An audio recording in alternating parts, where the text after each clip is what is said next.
रुक जाओ रुक जाओ रुक जाओ रुक जाओ रुक जाओ।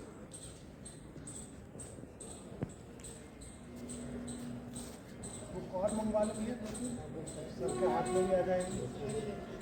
हाँ ये तो सर के हाथ में नहीं,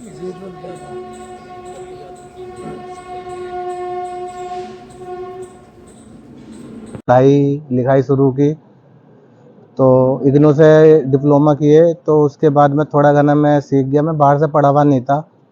तो उसके बाद मेरा कुछ एक दो कविताएं लिखने का विचार आया, जो लिख लेते हैं अपना पढ़े पढ़े गम में, इस तरीके से। तो मैंने एक कविता लिखी, उसकी मैंने एक प्रोग्राम में परफॉर्मेंस की तो सबने बहुत तालियां बजाई, बहुत अच्छा लगा सबको। तो फिर मेरे में एक जुनून सा पैदा हुआ कि हाँ लिखना चाहिए। तो फिर मेरे को सपोर्ट अधिकारियों का, इनके जिले अधिकारियों का और इनका इंडिया विजन फाउंडेशन का बहुत सपोर्ट मिला। जब इनको मेरी कविताएं अच्छी लगी तो इन्होंने मेरे को हर तरीके से सपोर्ट किया। तो फिर मैं लिखता चला गया। अब मेरा सपना था कि मैं बाहर जाके अपनी एक किताब बनाऊं, चाहे उससे मुझे कोई फ़ायदा ना हो, बस लोगों के सामने मेरी ज़िंदगी आ जाए, बस ये मेरा सपना था। जेल में बंद किया? मैं 11 साल रहा हूँ सर जी। 2011 में आया था, 2022 में छूटा हूँ। भाई मुझे फोटो मान दे फटाफट, काम आ जाएगा। तुम भी जाओ ले लेना मुझे। हाँ सब थोड़ा सा ये। मैं अच्छा अभी आउट शॉट करेंगे क्या? हाँ नहीं इन्हें फोटो करने में कल आ जाता। आ जा आ जा तू भी आ जा, वो फोटो खींच जाएगा उनको। कोई बात। कभी आ जाओ।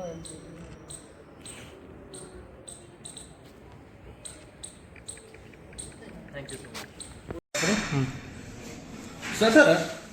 सर आपके जो एक बंदी था शकील अमरुद्दीन, उसने एक गुले मुकद्दस नाम की किताब लिखी है, जेल से ही इसने शुरुआत की थी। क्या है इसका बैनर? देखिए ये बंदी एक मर्डर के केस में यहाँ पर निरुद्ध था। ये लगभग 11 साल इस जेल में बंद था और जब ये जेल में दाखिल हुआ था तो इसे पढ़ना लिखना भी नहीं आता था ठीक से।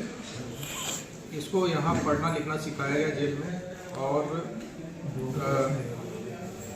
इसकी रुचि के हिसाब से जब इसने कुछ पंक्तियाँ लिखी, एक बार इसने सुनाई तो बहुत अच्छे से लिखा था, तो इसको प्रोत्साहित किया गया और इसने फिर यहाँ कविताएं लिखना और शेर व शायरी लिखना शुरू कर दिया था।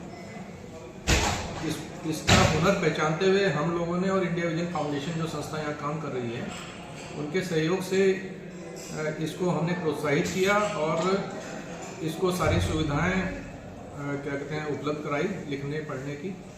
और फिर जो कार्यक्रम जेल में होते थे, आयोजित होते थे, जैसे 15 अगस्त 26 जनवरी या कोई अन्य कार्यक्रम जो आयोजित होते थे, उसमें ये अपनी लिखी हुई कविताएं पढ़ने लग गया और शेर व शायरी पढ़ने लग गया। सर जिस तरीके से कहते हैं कि जेल में आकर जीवन का पहिया जो बाहर आज़ादी होती है थम जाता है, ऐसे में ये जो शकील है इसका जीवन कैसा था और जब आपके संपर्क में आया आपसे इसने कैसे बताया कि मैं किताब लिखूं? देखिए जेल में जब आदमी आता है तो पहले तो जब वो जेल में नहीं होता तो उस समय वो सब काम करता है जो जीने के लिए ज़रूरी है, लेकिन वो अपने हॉबीज़ पे या अपनी रुचि के हिसाब से अपना काम नहीं कर पाता है। और जेल में यदि कोई दाखिल होता है तो स्वाभाविक रूप से वो पहले परेशान और डिप्रेस रहता है, लेकिन हम लोगों का काम होता है कि उसको डिप्रेशन से दूर करके उसको प्रोत्साहित करें, जिससे कि वो जिन कार्य में अच्छा है वो बेहतर तरीके से कर सके, जिससे कि वो एक बेहतर इंसान बन सके।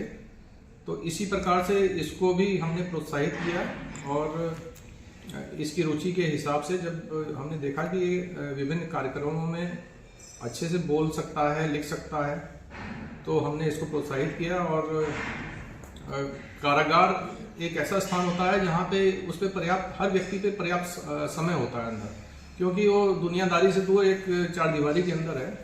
तो हम लोगों का प्रयास होता है कि उसकी हॉबीज़ या उसकी जो क्रिएटिविटी को हम लोग इनकलकेट करें, उसको प्रोत्साहित करें। सर आपकी जेल के अंदर तरह तरह के बंदी बंद हैं जिनमें कुख्यात अपराधी भी हैं, ऐसे कुख्यात अपराधियों के बीच में ये कवि कहाँ से आपने जिंदा कर दिया? देखिए जेल में जो कुख्यात अपराधी 5 से 10% ही होते हैं। सामान्यतः 90% लोग जो हैं वो सामान्य होते हैं और पहली बार गलती करके जेल में दाखिल होते हैं।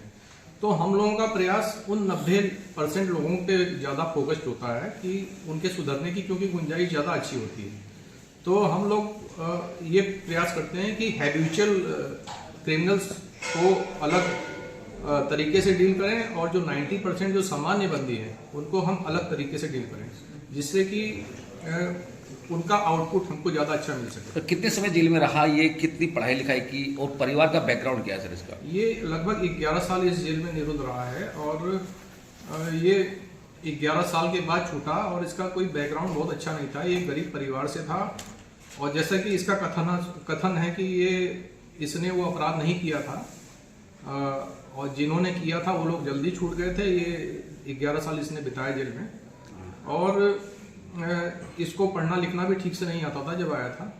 तो इसको, क्योंकि जेल में साक्षरता कार्यक्रम वगैरह चलते रहते हैं, इसको पढ़ाया लिखाया गया। इसने इग्नू से भी कोई कोर्स किया, तो इस प्रकार इसकी रुचि डेवलप हुई।